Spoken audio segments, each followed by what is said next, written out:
Hola, ¿qué tal? Muy buenas noches. Muchas gracias por acompañarnos en esta transmisión de la columna, la videocolumna interactiva de los martes. Yo soy Arnoldo Cuellar. Muchísimas gracias a los quienes se están uniendo ya a esta transmisión. La verdad les agradezco muchísimo su interés.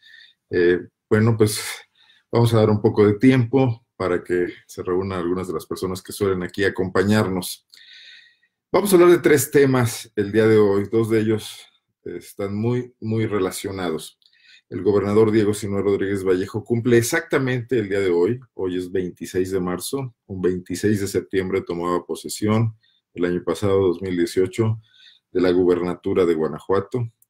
Un cargo político que quizás en su horizonte no veía venir hace algunos años, y no me refiero a muchos años, hace pocos años, pero las circunstancias se dieron y Diego Sinue a una muy temprana edad, quizás solo tan joven como dos gobernadores anteriores, Carlos Medina y Luis Ducoing, llega a encabezar el Poder Ejecutivo de Guanajuato. Vamos a platicar un poco de qué ha pasado en estos 6 meses rápidamente, pero también a ilustrarlo con la presentación de su plan de gobierno, su plan sexenal, al que la ley lo obliga. Dentro de esos primeros 6 meses, casi en el límite, faltando un día, lo presenta en el Parque Bicentenario el día de ayer, en una especie de reality show, de show mediático, como se busca mucho en esta administración, darle imagen al gobernador, darle un dinamismo, darle también esta presencia acorde a su edad, acorde a una lógica millennial, pero repitiendo muchos de los temas que ya había abordado previamente en su informe, el informe que le obliga a la ley en marzo, que solamente fue por un fragmento muy recortado de su gestión y más bien un informe también todavía del último periodo de Miguel Márquez Márquez. Bueno, ese es un tema. La violencia está muy asociada a estos primeros 6 meses, la violencia que vive Guanajuato, el escalamiento de una guerra. Guanajuato no la había vivido como tal, había vivido un recrudecimiento de enfrentamiento entre cárteles, pero no la presencia del Estado a través de fuerzas federales acompañadas, pocas veces, no muchas, de fuerzas estatales, interviniendo de forma decisiva para frenar a grupos criminales en Guanajuato. Esto se ha venido recrudeciendo, hay detenciones, hay localizaciones de tomas clandestinas.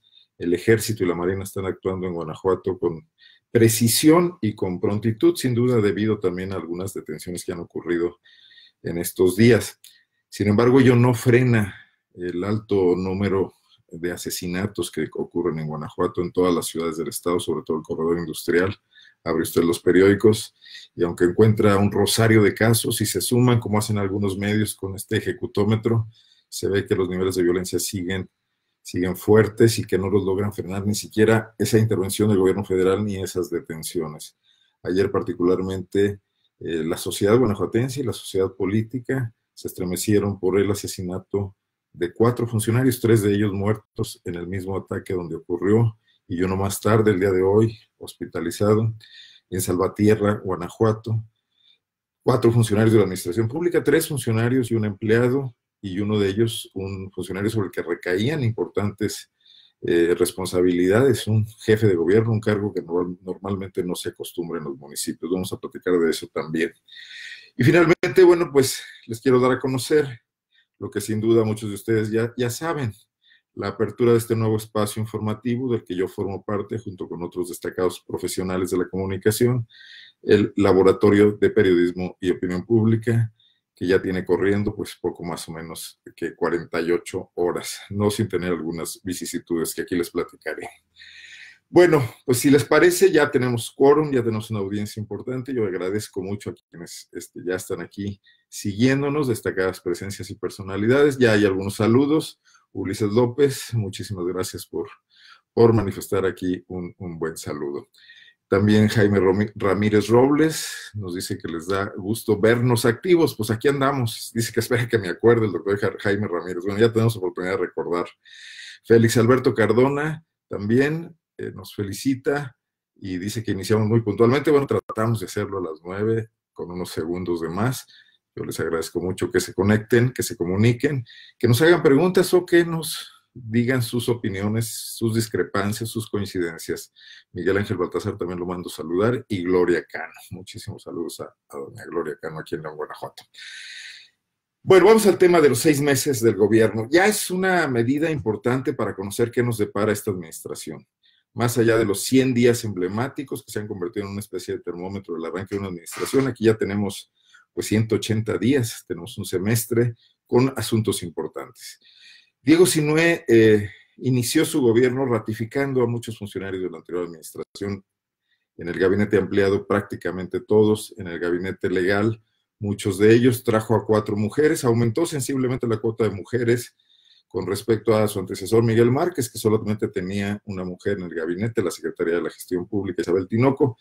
Sin embargo, el quid, la inconformidad de algunas mujeres panistas, es que estas 4 funcionarias pues son foráneas, no son guanajuatenses y en algunos casos ni siquiera son panistas. Bueno, una de ellas es guanajuatense, la secretaria de la Transparencia, perdón, Marisol Ruénes, empresaria, pero no ha militado en el Partido de Acción Nacional. Las otras 3, Marisa Ortiz Mantilla viene de Puebla, la Secretaría de Medio Ambiente, un fuerte reto porque Guanajuato tiene una seria crisis medioambiental que ya se manifiesta por todas partes. La calidad del aire es un desastre en el corredor industrial, máximo en el invierno, pero ya tampoco se libran otros meses, pero aguas y suelos contaminados, residuos de actividad fabril incontrolada, como en Química Central, durante los años 70 y 80, que dejó ahí un residuo, montañas auténticas de cromo, que cuesta una millonada, pues trasladar o contener de algún modo el daño que provocan en el aire y en los mantos freáticos y sobre todo a los seres humanos que habitan en la zona.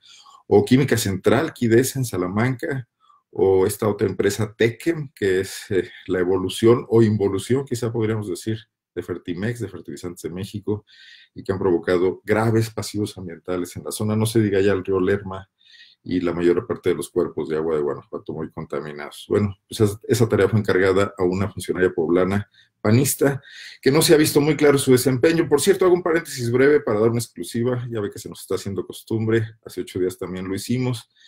Tenemos informaciones de buena fuente de que va a ser designado en estos días, si no es que ya lo fue, un subsecretario del Medio Ambiente, y llama la atención, es noticia, porque se trata de Fidel García Granados, un abogado experto en temas ambientalistas, no es García Granados, Fidel García, bueno, Fidel García, por lo pronto ese sí me recuerdo el nombre, no el segundo apellido, quien fue funcionario destacado en la administración de Bárbara Botello. Diego Sinué, a través de Marisa Ortiz Mantilla, rescata a un barbarista, pero un poco más. Fidel García ha sido de los pocos funcionarios de la administración de Botello que recibió una sanción por algunos incumplimientos normativos y fue inhabilitado. Probablemente ya superó esta inhabilitación para incorporarse a un gobierno panista. ¿Qué vueltas da la vida? ¿Quién lo dijera? Hoy el Partido Verde, que impulsó a Fidel García como funcionario municipal con Bárbara Botello en aquella alianza que tuvieron, es duro adversario de Diego Sinué en el Congreso y estás muy cerca de Morena. Bueno, pero sigamos con el tema de Diego Sinué. El gabinete dio la idea de continuidad, una fuerte idea de continuidad. A mí en lo particular me hace pensar en un maximato, esta figura política que en México se hizo famosa con Plutarco Elías Calles allá en la posrevolución, un presidente títere bajo la sombra de un caudillo, ahora sí que literalmente citando al clásico, que decidía muchas cosas en el gobierno que le sucedió. Vemos a Miguel Márquez con una omnipresencia sobre Diego Sinué. Muchos podrán dudarlo y decir, bueno, no pasa así. Yo sobre todo creo que hay un signo claro y es la ratificación de Carlos Amarripa y Álvaro Cabeza de Vaca como un fuerte condicionamiento de Miguel Márquez a su sucesor Diego Sinué, pero bueno, de eso hemos hablado mucho y yo creo que seguiremos hablando en el futuro. Con eso surge el gobierno de Diego Sinué y creo que no acaba de sacudirse todavía esa sombra si nos atenemos a que en estos días, previo al informe de gobierno, Márquez ha estado muy activo. Apareció en giras de trabajo, naturalmente, un poco, porque eran en su tierra, en Purísima del Rincón, inaugurando una carretera que, por cierto, tiene sus cuestionamientos, porque pasa por enclaves importantes para familiares de Miguel Márquez Márquez y da pauta a un bulevar que quizás se haga en los próximos años, que también le otorga beneficios a esta familia. Bueno, pues algo deja el poder, ¿no? Algo o muchas cosas. Luego Miguel Márquez se presentó en el informe de Diego, inusual. Yo no vi nunca a Oliva en un informe de Márquez o a Romero, quizás hasta que fue senador, pero no en un informe de Oliva. Estaba en México en el CONACYT. Y recibe un gran aplauso, un aplauso que incluso opaca los reconocimientos al propio Diego Sinué. Bueno, pues esta sombra es algo que urge que Diego se sacuda por su propio bien, para cobrar sentido como un gobierno distinto, aunque del mismo partido, aunque del mismo origen, aunque emanado del de Miguel Márquez, pero con una singularidad. Creo que todavía no pasa. Y no pasa porque hay muchos planes donde se dan estos continuismos.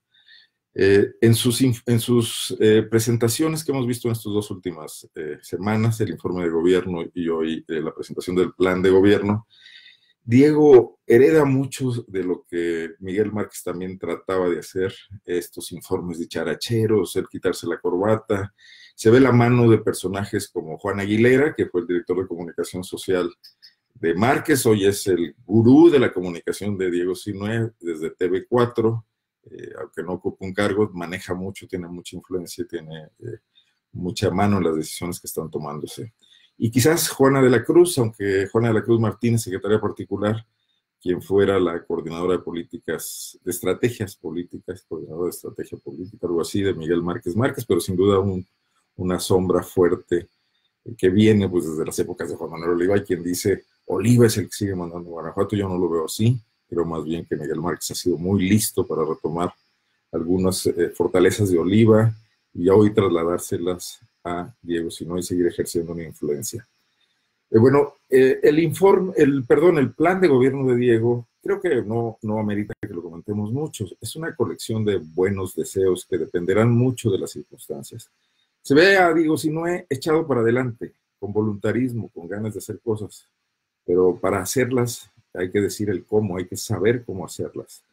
Y está muy atorado en temas de imagen y de propaganda, en casarse con quedar bien, con plantarse fuerte frente a la clase política guanajuatense, quizás la nacional, y frente a la sociedad.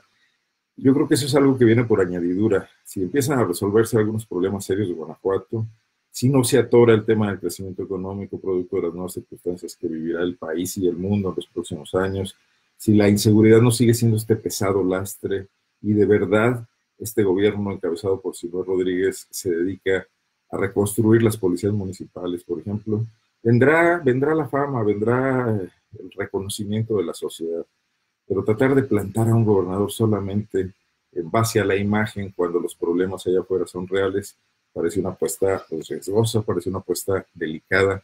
Y déjenme seguir viendo si hay comentarios. Raúl Vargas Gutiérrez, gracias. Daniel Malacara, un gusto saludar al doctor Daniel Malacara. Carlos Silva López también nos manda saludos. Marco Ortega, Ale Ruan desde Guanímaro, gracias por vernos desde allá. Jesús Padilla Ocio, también un saludo al buen amigo Jesús Padilla Ocio. Omar Silva Palancares, que seguramente está aquí en León trabajando. Bueno, pues un gusto saludar a Omar Silva, funcionario de innovación del municipio de León. David Olivier, que estuvo muy activo aquí la semana pasada porque hablábamos, o hace 2 semanas, ya no recuerdo, porque hablábamos mucho de la Secretaría de Infraestructura. Saludos al buen David. Humberto, y nos manda desear buenos deseos para el laboratorio. Muchísimas gracias. Humberto Hernández, Raúl Ricardo Díaz Contreras, doña Lupita Ramírez, pues muchísimas gracias, sobre todo por compartirnos por ahí en las redes sociales. Edelmiro, que siempre está atento y preguntándonos que si vamos a salir o no, gracias y mucho gusto. El abogado José Luis Vargas desde San Miguel Allende, un saludo y ya hablaremos de San Miguel Allende, están pasando muchas cosas por allá. Para empezar, un par de amparos han frenado el intento del alcalde Luis Alberto Villarreal de tratar de colocar parquímetros virtuales en la ciudad. Bueno, enhorabuena por esas luchas cívicas de los sanmiguelenses. Vamos a ver qué ocurre con Diego Sinue, si de alguna manera da un golpe de timón a su estrategia y además de invertir tanto en estos eventos de imagen y de posicionamiento, empieza a trabajarse duro en lo que se debe, en las reuniones de trabajo con el gobierno federal, en las mesas de seguridad con los municipios y con el propio gobierno federal, en la recomposición de la estrategia económica, porque muy probablemente el nuevo tratado de libre comercio, que ya no es el Telecán, ahora es el Tratado de México, Canadá y Estados Unidos, el TEMEC, va a traer otras condiciones, por ejemplo, para la industria automotriz, que es el gran motor de la economía guanajuatense. Bueno, seguiremos platicando de esto. Creo que el gran reto hoy, en este primer año de Diego Sinue, del cual ya van 6 meses, es el tema de la seguridad. También es un reto para Andrés Manuel López Obrador. Y han decidido hacer de Guanajuato el lugar de un experimento, del combate al huachicol, quizás con otras características diferentes a lo que pasa en estados como Hidalgo, como Puebla, como Tamaulipas, porque aquí se dio el surgimiento de un cártel guachicolero, cosa que no pasó en otras partes del país, armado, ostentoso, presentaba videos, presentó retos, puso mantas, el propio cártel en sus comunicados, estos a través de mantas aseguran que ellos, de mantas y de posts en redes sociales, que ellos no fueron, pero bueno, el ejército llegó, la marina llegó, entró a Santa Rosa de Lima, una comunidad de Villagrán en Guanajuato, enfrentó bloqueos bastante simplones, diría yo, bastante sencillos, que fueron rápidamente descolocados, realmente no era una resistencia masiva ni mucho menos, y se logró tomar en unos minutos sin disparar un tiro esa pequeña ranchería que está en medio de una zona profundamente comunicada, en medio de dos carreteras federales ultra transitadas a 20 kilómetros de Salamanca y 15 kilómetros de Celaya. El ejército está ahí, se plantó, tomaron esta ostentosa casa, que tampoco es la gran cosa como la han querido presentar los noticieros nacionales para construir esta imagen, esta narrativa del capo exuberante, y se plantaron ahí, pero eso no ha frenado la violencia en Guanajuato, no ha frenado tampoco las muertes. Vino después lo de Salamanca, que ya lo comentamos aquí, esta masacre terrible, dramática, que además fue manejada con una torpeza inconcebible, con una muy mala intención desde la Procuraduría, hoy Fiscalía, la Fiscalía de Guanajuato, tratando de incriminar, de criminalizar a los muertos, pero no han parado hoy las cosas. Entonces, todavía no se cuaja. Y pese a que los voceros del gobierno, la vocera Sofía Huet, cuyo puesto fue creado exclusivamente para dar la cara ante la resistencia del secretario de Seguridad y del fiscal a hablar con los medios y esclarecer cosas, pues dan tumbos, porque hoy dicen que el objetivo es el mar, mañana dicen que siempre no, y aseguran que están desmantelando cárteles mientras la violencia sigue, y entonces salen a decir que son patadas de ahogado, pero la verdad es que no convencen a nadie. ¿Por qué no están hablando con la verdad? Porque siguen cuidando la imagen y no tratando de convencer a la ciudadanía de que se alíe con el gobierno en una lucha legítima. Bueno, yo creo que este tema tendrá que ser atacado de otra forma. Y la detención de un personaje, aquí tengo su nombre, Agustín Medina Soto, anunciada el domingo por el gobierno federal en un boletín emitido en la Ciudad de México, publicado por los medios de comunicación nacionales antes que por los locales, donde se da a conocer que este personaje, del que pues nadie sabe nada, no está en ninguna lista, no aparece en los más buscados de la Procuraduría Estatal, de la Fiscalía Estatal, pero todavía no me acostumbro, pero resulta que es un operador clave del marro de José Antonio Yepes. Este sí, no la cuñada que fue detenida, presentada como el gran logro y luego liberada por un juez porque realmente no había nada que perseguir ahí. Agustín Medina Soto, que fue detenido en Guanajuato según fuentes a las que he acudido, varias fuentes, no una, fue detenido hace varios días, casi una semana antes de ser anunciada su detención. Estaba detenido por la Marina en Celaya, sin disparar un tiro. Al parecer esto ocurrió en la vía pública. Hay quien dice que en un centro comercial. Realmente no hubo aspavientos, no hubo operativos, no hubo helicópteros. Un trabajo de inteligencia. Lo detuvieron y se lo llevaron a la Ciudad de México. Y varios días después, yo creo que después de interrogatorios productivos, la autoridad anuncia que tiene a este personaje. También me imagino que es una táctica que no era cosa de dar a conocer a quienes aún están sueltos, entre ellos el marro que había sido detenido este operador, que muy probablemente es una fuente importante de información, así como tampoco se enteró a las autoridades de Guanajuato, al fiscal o al gobernador, por lo menos no dijeron nada, no se supo nada, o guardaron el secreto muy bien. Desde luego es algo que nosotros no sabemos. El domingo se anuncia, y derivado de eso, ocurren varias cosas. Ayer un operativo muy preciso en Irapuato, que se prolongó el día de hoy entre Irapuato y León, fueron desmanteladas varias tomas clandestinas en tuberías de Pemex. Puntos precisos de robo de combustible, no tomas que se derrama el combustible y causan un escándalo a cielo abierto en el campo, sino lugares estratégicos dentro de fincas donde se estaba chupando combustible de forma organizada, que es lo que parece que sabía hacer muy bien el marro. Pues esto puede ser una primera derivación de la detención de Agustín Medina Soto, el Agus, porque llegó la Marina, el Ejército, la Procuraduría General de la República directo a los lugares. No fueron operativos de búsqueda y de rastreo. Estaban ya seguros de dónde iban y tenían las órdenes del PP. Bueno, pero también derivado de esto ocurrió la muerte de 4 funcionarios públicos en Salvatierra. Yo creo que tampoco puede desligarse. Hay que recordar que en su último comunicado el Marro amenazaba a funcionarios municipales con los que había tenido acuerdos y tratos pues, de cobrar venganza. Y esto es parte de lo delicado de que este personaje, como haya sido detenido, no esté vulnerado, no esté inhabilitado de alguna manera, sigue activo y provocando este tipo de atentados. Por cierto, de los funcionarios fallecidos, 2 eran originarios de Jalisco. Y también en algunas primeras preguntas que he hecho, tengo aquí, si me permiten, el nombre para no perdernos.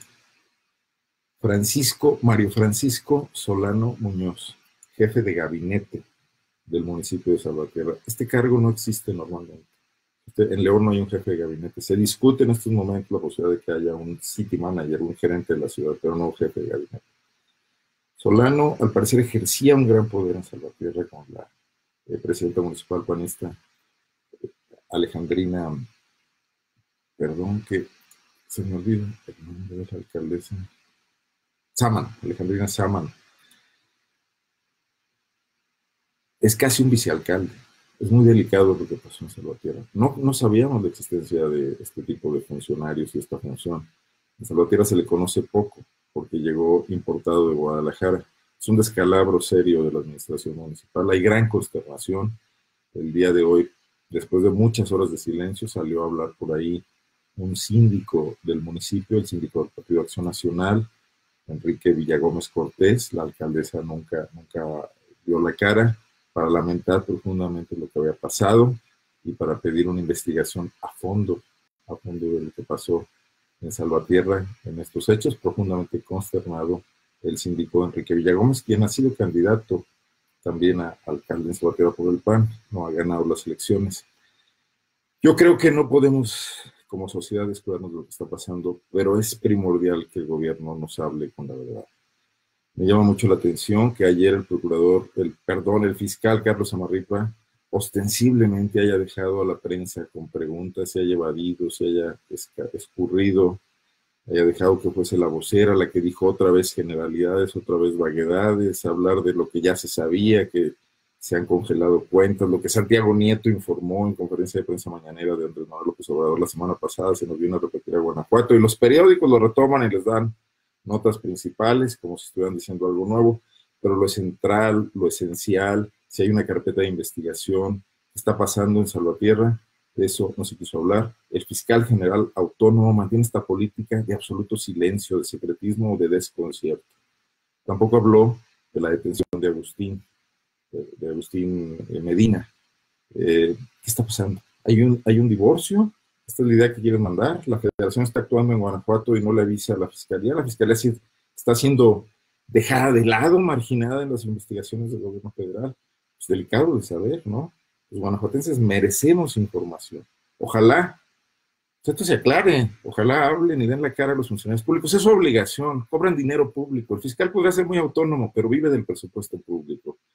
Y su autonomía ahora hace que deba asumir su propia política de comunicación. Ya no puede ser la vocera del gobierno de Márquez, que depende de la Secretaría de Gobierno. Por cierto, de un omiso, Luis Ernesto Ayala, que tampoco se ve por ningún lado, que se le había encomendado la gobernabilidad del Estado. No se le vio hoy en el caso de Salvatierra, como había estado a regañadientes en Salamanca con la alcaldesa panista Beatriz Hernández después de la masacre en el bar La Playa. Hoy no se le vio en Salvatierra acompañando a Alejandrina Lanuza, perdón, no es Amano, Alejandrina Lanuza, corrección, me vino una iluminación de pronto. Ahí está la situación, y yo creo que es el reto central de Diego Sinoé Rodríguez Vallejo. Más allá de que el fiscal sea autónomo, la responsabilidad política de su designación es suya y de su partido. Él apostó por eso y no puede abandonarse así como así, pensar que ya no va a gobernar esa parte de la realidad guanajuatense. La autonomía es para otras cosas, no para desentenderse.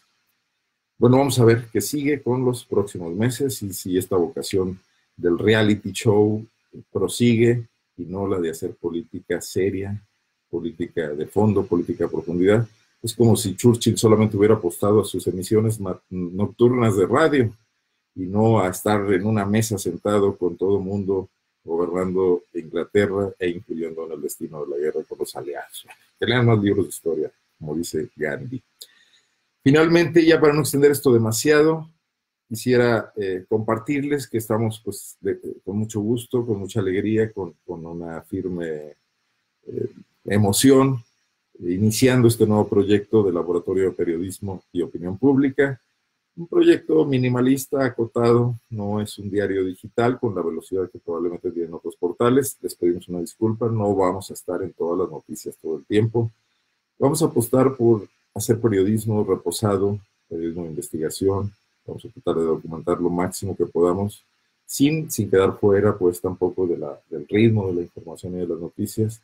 Vamos a tratar de estar arrojando luces sobre aspectos de la realidad que muchas veces quedan de lado en esta carrera de velocidades que jugamos los medios desde que llegó Internet.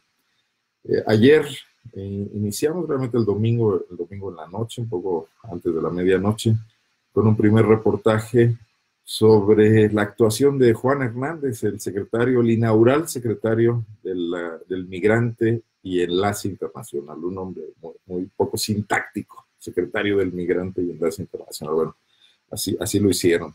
Bueno, debe ser porque es John R. Hernández y no Juan Hernández. A lo mejor el español se tropieza ahí un poco con el titular México-norteamericano que eligió Diego Sinué y que ha sido un cabildero político, no realmente un conocedor del fenómeno migratorio.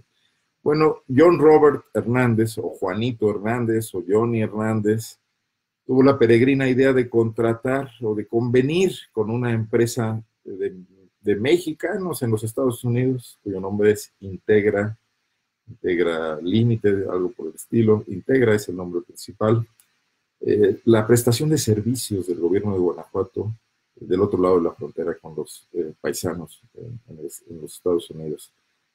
Integra es la continuación, porque son los mismos socios de una empresa llamada Asociación de Empresarios Mexicanos, Entrepreneurs Mexicans Association, algo así por el estilo, disculpen la pronunciación, que estuvo ligada, vinculada y evidenciada como parte de la opacidad, cuando no el fraude de Juntos Podemos, la ONG, Organización de la Sociedad Civil, que formó Josefina Vázquez Mota, casualmente después de perder las elecciones y de levantarle el brazo a Enrique Peña Nieto en 2012, y que recibió del gobierno federal 1,000 millones de pesos, sí, 1,000 millones de pesos, creo, un dineral, bueno, no iba a decir de dólares, pero no, tampoco quiero decir una mentira ni una exageración. Dinero que se iba a distribuir en servicios y en apoyo a migrantes, dinero a fondo perdido, y de lo cual se pudo comprobar muy poco. Los encargados de este reparto, obviamente Josefina no tenía la infraestructura, se asoció con empresas allá, una de ellas está AEM, se asignaron sueldos millonarios, sueldos potentes, mucho más de lo que debiera pagar una empresa productiva que tuviera que cuidar sus costos, y despilfarraron este dinero cuando no lo desviaron o regresó a México para otras cosas, quizás para hasta campañas políticas. Hay que recordar que Josefina fue candidata al gobierno del Estado de México. Eso fue evidenciado por Mexicanos contra la Corrupción y la Impunidad en varios reportajes coordinados por Salvador Camarena, y quedó ahí plasmado la irregularidad del uso de estos 1,000 millones, el premio político que Enrique Peña Nieto le dio a Josefina Vázquez Mota por portarse bien en la elección del 2012. Bueno, pues hoy Juan Hernández revive a estas personas, a estos personajes con Integra. Dice que no le van a cobrar, que salen baratos, que son gratuitos, que están muy acreditados. Los migrantes en Estados Unidos, varios de ellos, no dos, como dice Juan Hernández, están enojados y preocupados. Integra utiliza esos servicios, que pueden ser gratuitos, otorgar actas de nacimiento, licencias de manejo a paisanos guanajuatenses, como una forma de acreditarse, para luego hacer otras operaciones lucrativas. Pero al tener el aval del gobierno de Guanajuato, de alguna manera logran pues engañar a muchos paisanos y meterlos en otro tipo de operaciones. No son gentes de moralidad reconocida, sobre todo después de Juntos Podemos, y muy vinculados pues a Josefina Vázquez Mota y al Partido de Acción Nacional. Se entiende que son panistas también, Pero bueno, los migrantes reaccionan, los migrantes nos dieron la nota, nos hablaron y nos dijeron, cuidado, está pasando esto, y decidimos darle la primera nota, el primer reportaje de PopLab, el Laboratorio de Periodismo y Opinión Pública. El día de hoy continuamos esta tarea de estar publicando un reportaje. No va a ser diario, les digo de una vez, tomaremos también nuestro tiempo para preparar bien los trabajos. Hoy llevamos un reportaje sobre los 47 millones de pesos que se gastó Héctor López Santillana, alcalde de León, en 9 meses. De junio, un mes antes de la elección, obviamente él no estaba en la alcaldía, estaba Luis Ernesto Ayala. Él regresa en agosto, más o menos, después de la elección, a febrero de este año. Fueron 9 meses, 47 millones de pesos en liquidaciones. Liquidaciones de todo tipo, se liquidó cerca de 900 personas.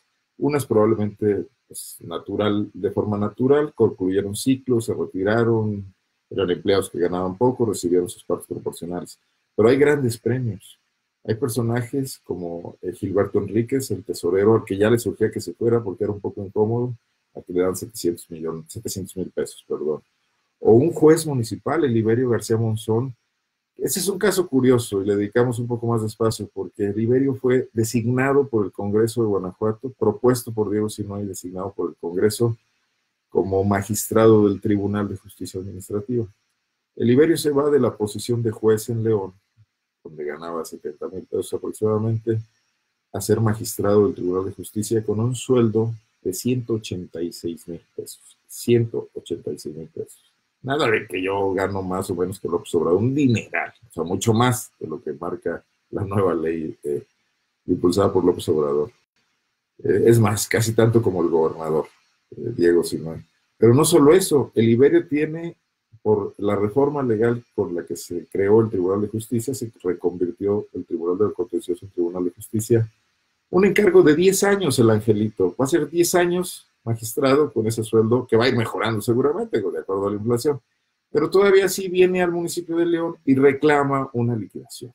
No obstante que ya se iba, que tenía chamba, que era una chamba muy bien pagada, no les perdona sus 12 años de juez municipal y mediante una norma discrecional que aplica si el alcalde quiere y si no, no, si se portan bien o si se portan mal los funcionarios, le otorgan toda su antigüedad pagada a precio de oro y se lleva 486,000 pesos de liquidación. Muy buenos. Pero no solo eso, el juez Liberio García logra que su secretaria de estudio y cuenta en el juzgado municipal, de nombre Tere Alférez, suba a suplirlo como juez, dure ahí un par de meses y luego pida su liquidación para irse con él a Guanajuato como secretaria de estudio y cuenta y reciba otros 400,000 pesos de liquidación. Es dinero público. Yo me pregunto si Héctor López Santillana, en su empresa particular, liquidaría así a sus empleados. Aquí en León, donde nadie da liquidaciones, donde mandan a la gente a la calle con una mano adelante y una atrás, y vete a la junta y demándame, y hay abogados corruptos, y hay componendas para evitarle pagar a los trabajadores. Pero en el gobierno, con el dinero del pueblo, con eso sí se puede jugar de esa manera. Este reportaje se lo presentamos el día de hoy, con el dato de que el secretario de Desarrollo Institucional del municipio asegura que el tope para liquidar gente en el municipio es de 12 millones de pesos al año. O sea, juntando los 3 primeros años de López Santillana eran 36 millones y los segundos otros 36 o 72. Bueno, pues se gastaron 47 en 9 meses. Desde luego, los años anteriores también gastaron. Cuando un municipio como este tiene muchísimas necesidades, creo que ese dinero podría ser muy bien empleado en otras cosas. Esto se lo presentamos hoy y mañana vamos a llevar un reportaje de mi compañera Marta Silva, que elaboró una crónica, una sabrosa y bien escrita crónica con el tema de la perspectiva de los derechos de las mujeres, esto que está creciendo como la espuma, el reclamo de mayor equidad y de mayor respeto por parte de estos prejuicios machistas que invaden la sociedad en todas partes, no solo prejuicios, sino agresiones directas. Bueno, las mujeres de León, diversas organizaciones de diverso tipo, desde mujeres que son ciclistas que se unen por esa afición, o chicas estudiantes que han formado organizaciones y colectivas, mujeres que se organizan en temas de sororidad, de apoyo entre sí. Hicieron diversas actividades el 8 de marzo, ahí estuvo Marta Silva con ellas, esa y días posteriores, platicando de cómo se vive en León la militancia feminista.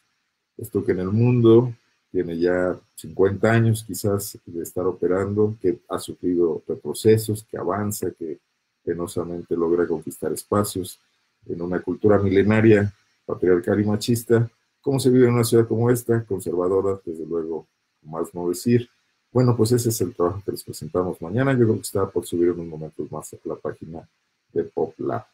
Bueno, seguiremos presentando este tipo de trabajos, pero también artículos, también colaboraciones editoriales, reflexiones. Está por ahí Jaime Panqueva, que hoy publicó un análisis sobre la prensa independiente y los pendientes que hay. Raimundo Sandoval, con el tema persistente y en el que hay que insistir mucho de los derechos humanos. Gustavo Lozano, hablando de los retos del medio ambiente y particularmente de ese tema complicado y difícil para León, que es el zapotillo, el ir por agua, el imperialismo del agua que León quiere imponer a otras partes antes de cuidar pues, la propia administración sana del agua que ya tiene. Léalos y otros personajes que se irán incorporando en los próximos días, desde luego colaboradoras mujeres, Isabel Puente, Giovanna Rocha estarán escribiendo aquí en los próximos días en PopLab. Muchas gracias. Hasta aquí dejamos el día de hoy esta emisión.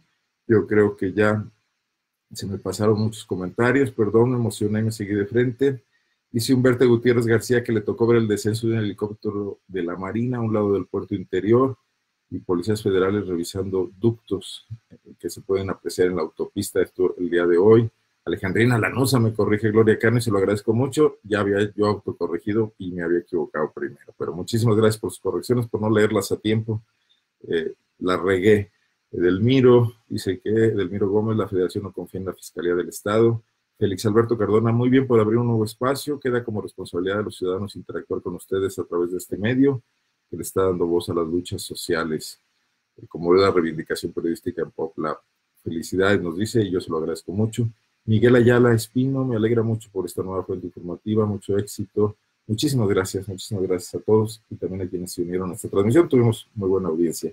Aquí nos vemos en 8 días el próximo martes, si no pasa otra cosa. Gracias, soy Arnoldo Cuellar. Muy buenas noches. Pásenla bien y no se olviden de leer poplab.mx.